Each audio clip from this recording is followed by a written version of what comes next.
Reações químicas, combustão, ok? Então aí, ó, nós temos aí os sistemas que envolvem a reação química, né? Antes da reação, durante e depois. Então, antes da reação, nós temos os reagentes, tá? Que são os compostos que vão reagir, vão se transformar em novos elementos, tá? Então, é o combustível e o oxidante, tá? O oxidante, vocês vão ver, a gente vai ver que, no caso, é representado pelo ar, tá? Então, é um combustível que vai reagir com o ar, tá?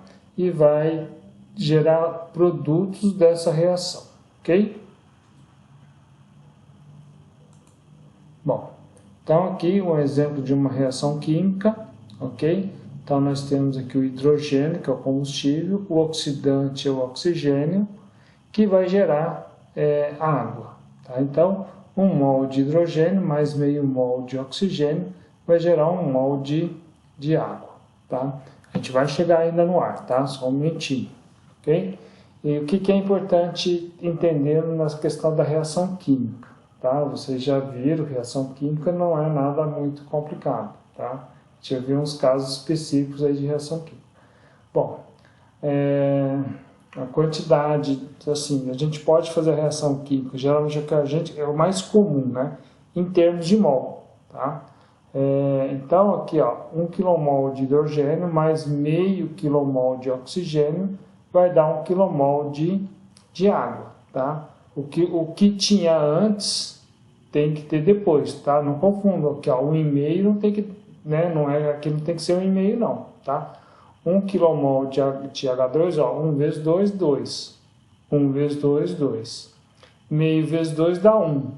1 vezes 1 é igual a 1. Então, ela está balanceada essa equação, ok? Isso pode ser dado em forma de massa também, tá? 1 kmol de hidrogênio, de H2, corresponde, aqui faltou a vírgula, 2,016 kg de hidrogênio. Então, 2,016 kg de hidrogênio mais 16 kg de oxigênio vão gerar 18,016 kg de água. Ou, se pode ser massa na unidade inglesa, slug, né? 2,016 slug de hidrogênio mais 16 slugs de oxigênio vão gerar 18,016 slugs de água, né? Um slug é igual a 14,5939 quilos, beleza? Uma das aplicações de reações químicas é a reação nos motores de combustão, ok? Se agora começar a vir os carros elétricos, isso aqui vai acabar, né? Se tiver só carro elétrico. Então vamos lá. Os combustíveis. Até lá vamos para o nossos combustíveis fósseis, né? Alguns aí, hoje em dia temos também o etanol, tá? E alguns outros aí. Um ou outro, né? Combustível, substâncias inflamáveis. Então, nós temos o combustível, os hidrocarbonetos, tá? Em que a fórmula geral dele é o CnH2n mais 2, tá, ok? Né? Por exemplo, o CH4, que é o metano, o C2H6, o etano, o C3H8 é o propano, o C4H10 é o butano e assim por diante, beleza? Nós temos um clássico aqui, que é o C8H18, que é o octano, tá? Que ele representa a gasolina, e o C12H26 é o dodecano, o diesel. Na verdade, a nossa gasolina é uma mistura de hidrocarbonetos, ok? Não é só o octano, não, e tem outros combustíveis aí na faixa aí de 5, 4, 9 carbonos aí na gasolina. Aqui nós temos, como falando, a reação química ocorre com oxigênio, ok? Mas o oxigênio sozinho não é muito comum isso acontecer, né? Principalmente assim, se a gente vê as reações que ocorrem nos carros aí, de um modo geral, que estão andando aí pela cidade, quem está presente é o ar, tá? E o nosso ar, ele é composto por 78,08% de fração molar, né, em termos de mol, o oxigênio 20,95%, o argônio 0,93%, o dióxido de carbono 0,03% e o neônio, hélio, metano e outros 0,01%. Tá? A substância química que tem maior peso, né, no ar é o nitrogênio, aí, que praticamente 78%. Beleza? Mas nós vamos trabalhar com uma composição do ar seco teórico, tá? O nitrogênio vai ter uma composição molar de 79% e o oxigênio de 21%, tá? Então nós vamos trabalhar nos exercícios com essa composição, senão nós vamos ficar maluco aí fazendo cálculo aí com aquelas outras frações lá que são bem pequenas. Então o nosso ar seco, tá? Que tem N mols, ele é composto por uma quantidade de mols do nitrogênio mais uma quantidade de mols do oxigênio, beleza? E aí vai depender quantos mols vai precisar para uma determinada reação. E se nós pegarmos a fração molar do nitrogênio e dividirmos pela fração molar do oxigênio, tá? Nós sabemos que a fração molar do nitrogênio é o número de mols do nitrogênio dividido pelo número de mols do ar. E a fração molar do oxigênio é o número de mols do oxigênio dividido pelo número de mols do ar, que vai ficar o número de mols de nitrogênio sobre o número de mols de oxigênio. Se a gente dividir 79 por 21, vai dar 3,76. Tá? Esse é um resultado, tá? Que a maioria dos autores concordam. Né? Então, a gente vai falar, né, que o número de mols de nitrogênio, um mol de nitrogênio, né, corresponde a 3,76 mols de oxigênio. Tá? Então é isso que a gente vai trabalhar aí nos exercícios ou para fazer a nossa composição do ar, as reações. Então, nem todos os autores trabalham com essa razão, tá? Tem autores que trabalham com uma razão um pouco mais próxima, levando em conta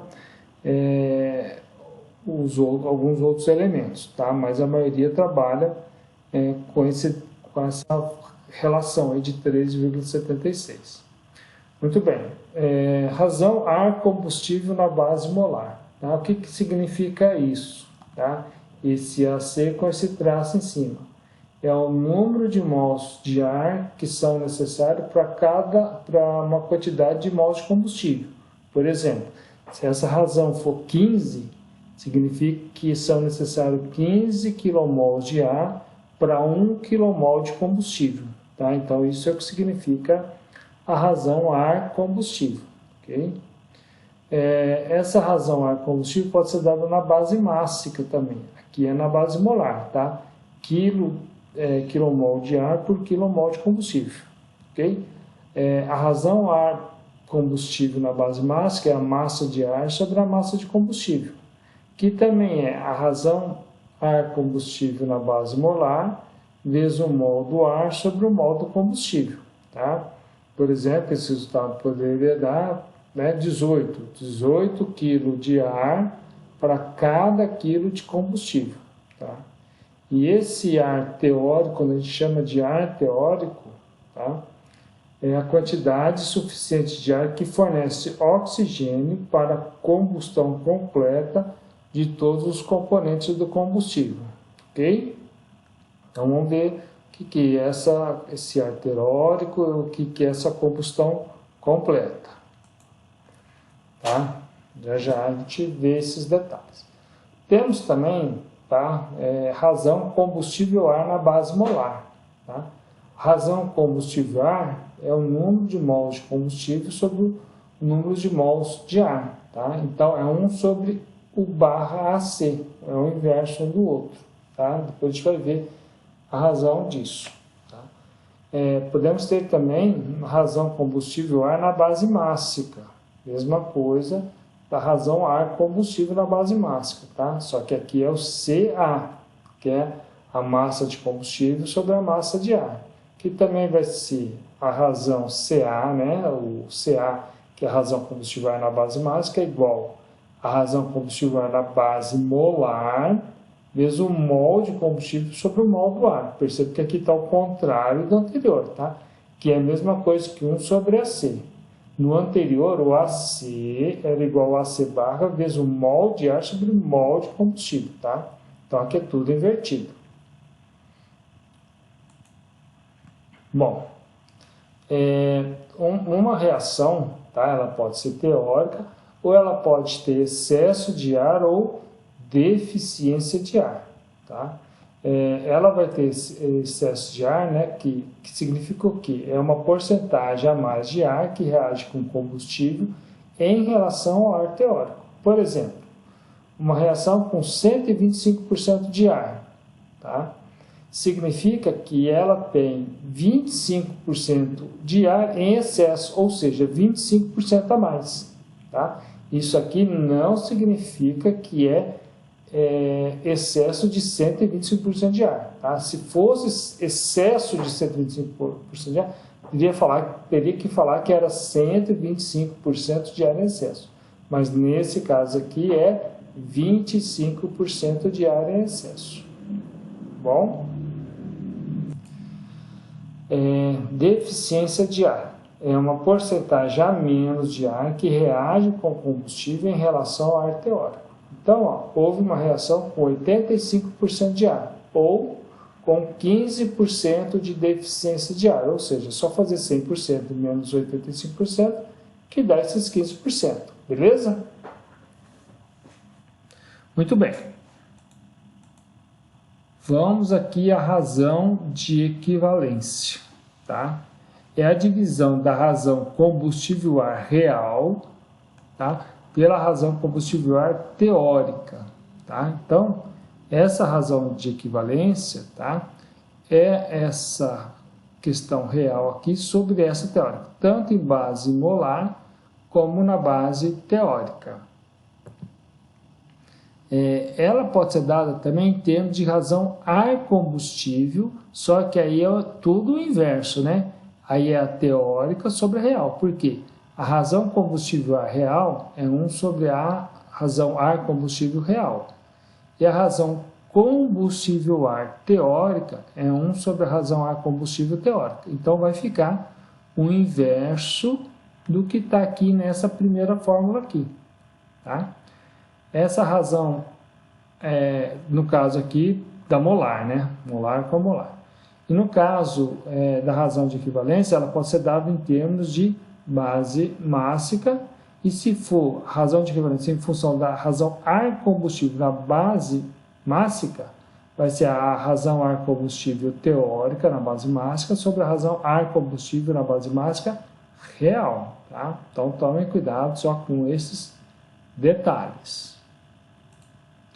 Bom, e aí que vem a importância da questão dessa razão de equivalência, tá?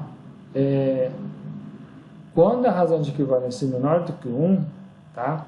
Então, nós temos aqui um excesso de ar, ou é chamada de mistura pobre, tá? Tem pouco combustível, chama pobre, tá?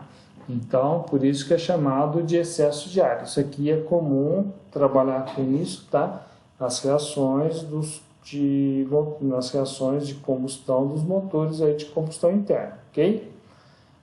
Então, ó, nesse caso, né, mistura pobre, tá? A razão de equivalência menor que 1. Então, esse Ca real vai ser menor que o Ca teórico, seja ele na base molar ou na base mássica, tá? E aí o contrário, né? A razão ar combustível real vai ser maior que a razão ar combustível teórica na base molar ou na base mássica, tá? Então, no caso aqui, estamos falando de mistura pobre, quando tem pouco combustível ou quando tem muito ar, quando tem excesso de ar, tá? Na verdade, é excesso. Mistura rica, né? Você já deve ter imaginado, é o contrário da mistura pobre, tá? a razão de equivalência vai ser maior que 1, tá? Significa que existe falta de ar para combustão, tá? E existe aqui o que? Excesso de combustível. Então, a razão combustível ar real é maior que a razão combustível ar teórica, tá? Seja na base molar ou na base mássica. E o mesmo ocorre trabalhando de outro jeito, né? A razão ar combustível, agora ar combustível real é menor que a razão ar combustível teórica, seja na base molar ou na base mássica, ok? Bom, nessas reações, tá, tem os gases e muitas vezes a gente não sabe o que tem, tá? Então, existem alguns analisadores de produtos a seco, ok? O primeiro deles é o analisador de Orsat, tá? Orsat. Ele é um analisador que é baseado em algumas reações químicas, tá? Eu não sou especialista nesses equipamentos, tá? Só tenho uma pequena noção.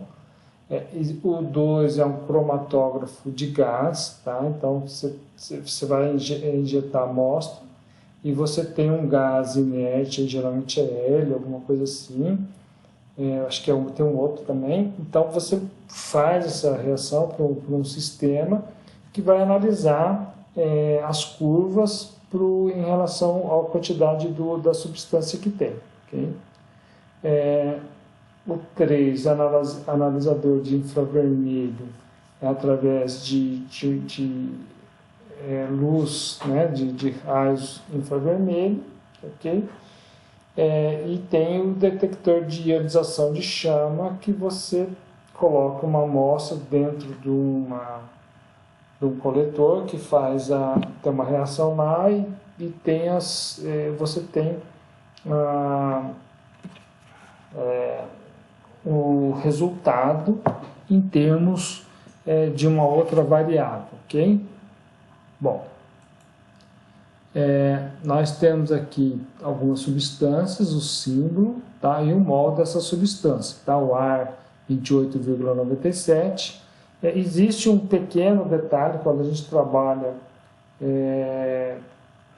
naquele ar teórico lá, tá? Não dá esse mol, ele vai dar menos, né? Porque o mol daquele ar seria 1 mol de oxigênio mais 3,76 mols de nitrogênio. Se nós fizermos a conta, tá? Não vai dar esse resultado aí. Ele dá um pouco diferente, ok? O carbono 12,01, o enxofre 32,06 kg por quilomol, o hélio 4,003, o hidrogênio 2,016 e o nitrogênio 28,01. Tá? Eu acho que aqui é o último slide, tá? Então acabou.